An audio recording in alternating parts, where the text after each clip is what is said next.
Chapter 4. Hayes admits defeat. The Republican nominee for president is second-term Ohio Governor Rutherford B. Hayes.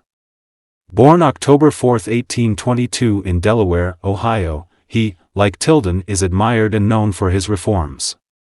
He's a retired soldier and gained hero status after sustaining several gunshot wounds during the Civil War. He was serving in the Army when the Republican Party decided to place his name on the ballot for a congressional seat. Hayes, although flattered, declined to neglect his duty as a brevet major general during the campaign and stated any officer fit for duty who, at this crisis, would abandon his post to electioneer for a seat in Congress ought to be scalped. At the conclusion of the war and thus the end of his military obligations, Hayes served as a member of the U.S. House of Representatives from 1865 to 1867. After leaving Washington, he was elected twice for 2 consecutive terms as governor of Ohio, 1868 to 1872. He wanted to retire from politics to spend more time with his family, but out of financial need decided 3 years later to run for governor a third time and narrowly won the race with less than 1 percentage point. One of the governors in between Hayes' terms was Edward Noyes, who was accused of helping the Republican Party overturn the disputed Florida electoral votes from the Democrats amid charges of fraud and incidents of violence. 2 years later, a congressional investigating committee absolved Noyes of charges that he had improperly influenced the Florida canvassers by promises of political favor. Hayes, during his third term as governor, decided to answer the call as a candidate for the highest office in the country. The Republican convention was held in Cincinnati, Ohio on June 14 to 16, 1876. Hayes was losing at the start of the nominating process, but by the 7th ballot he narrowly won the majority to win the nomination. Republicans supporting Hayes liked him because he was educated in law and a graduate from Kenyon College and Harvard Law School. Rutherford Hayes was married to Lucy Webb Hayes in 1852. She was a devout Christian. She was tagged with the nickname Lemonade Lucy because she did not approve of alcohol in her home. She was well educated for a woman of her time and graduated at Wesleyan Female College. She and Rutherford had 8 children. Burchard, the oldest at age 26, is followed by James 20, Rutherford 18, Joseph 15, George 12, Fanny 9, Scott 5 and young Manning, who died before his first birthday. It's early in the evening and supporters for Hayes have surrounded his 31-room estate. They have assembled just outside the gates and can be heard chanting his name while holding their campaign signs in the air. The beauty of the colorful red, burnt orange and gold autumn maple, oak and birch leaves swirl and dancing in the wind, make their descent to the ground over the people. The magnificence of color is ignored though, because the Republican supporters have only one thing on their minds: Hayes being elected their 19th president. Inside the Hayes home, Lucy tries with all the courage she can muster to hold back her tears of disappointment. Several men, Republican Senator W.T. Sherman of Ohio, Rutherford Hayes and other Republican campaign managers have gathered in the living room of the Hayes home. They are all equally revealing glum expressions because it is being confirmed by popular vote that Tilden has defeated Hayes in the election. Rutherford, while comforting Lucy in his arms, sympathetically says to her, There, Lucy. It was not meant to be."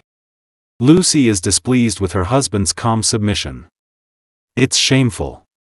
You are more suited for the presidency than he." Rutherford continues to comfort her, but annoyed she pulls away from him, asking, "What about all those poor colored folks in the South? Who will tend to their needs?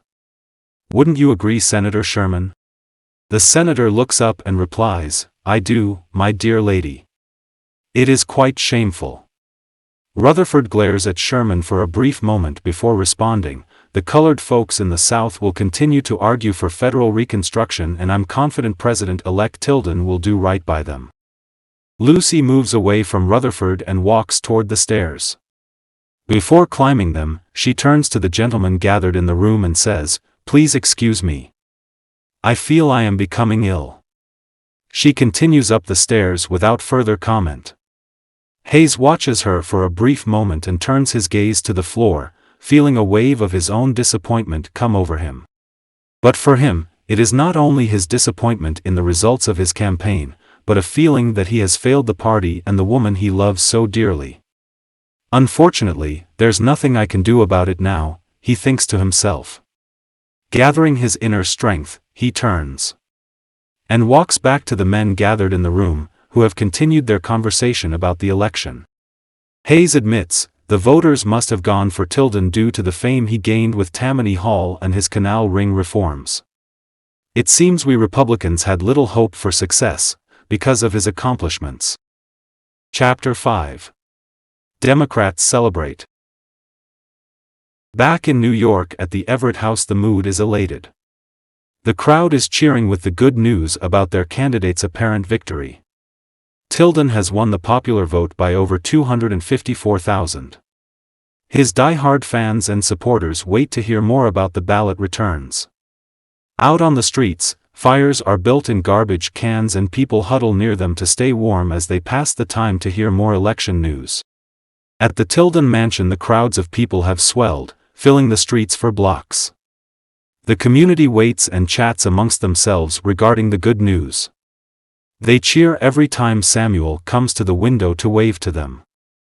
Their boisterous roars fill the air and delight the many guests Mary has invited to celebrate her brother's victory. These people, who Samuel trusts and loves, honor him on this election night of November 7, 1876.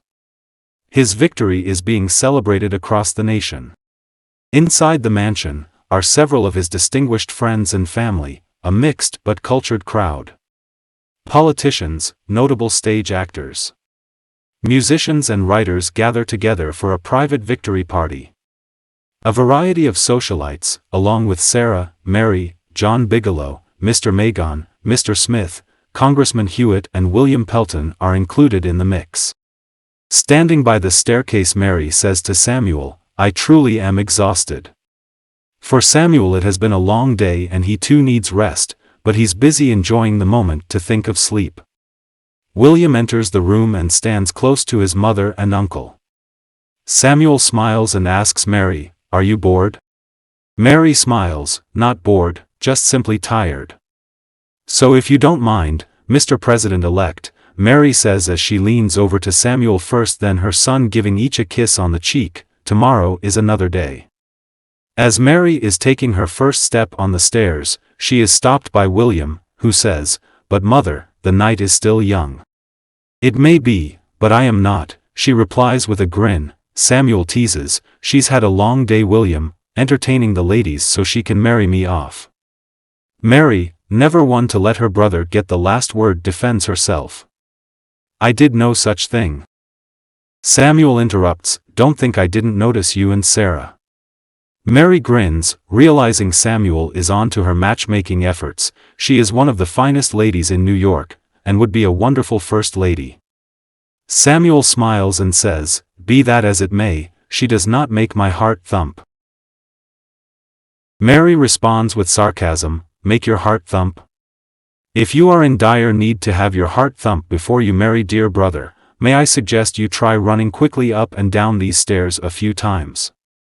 Samuel, William and others nearby chuckle at Mary's humorous remarks. Mary blows a kiss to Samuel, climbs the steep staircase and retreats to her room for a good night's rest. Samuel and William discuss Mary's job as White House hostess. William remarks, "Does she know you mean to give her the position?" Before Samuel can answer, he is interrupted by John Bigelow and a boisterous toast. John raises his champagne glass and bellows, "A toast to Governor Tilden, our president-elect." The crowd raises their champagne glasses and repeats in unison, "President-elect."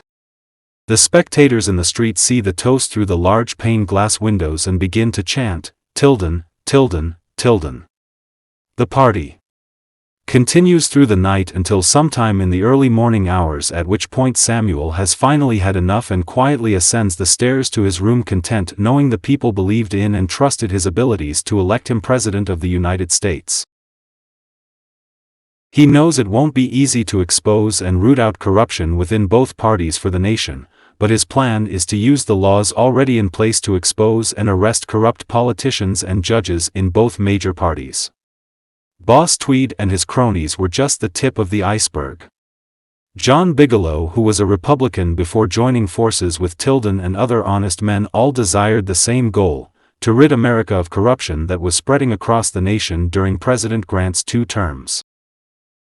Tilden didn't believe Grant himself was corrupt but knew his administration was. He felt presidents should never appoint cronies to their cabinet that would use their political power to sneak around cutting side deals for personal gain. They're appointed to do good public work for the betterment of the country. To his credit, Grant did make some changes, but not enough to stop the scandals tainting his presidency.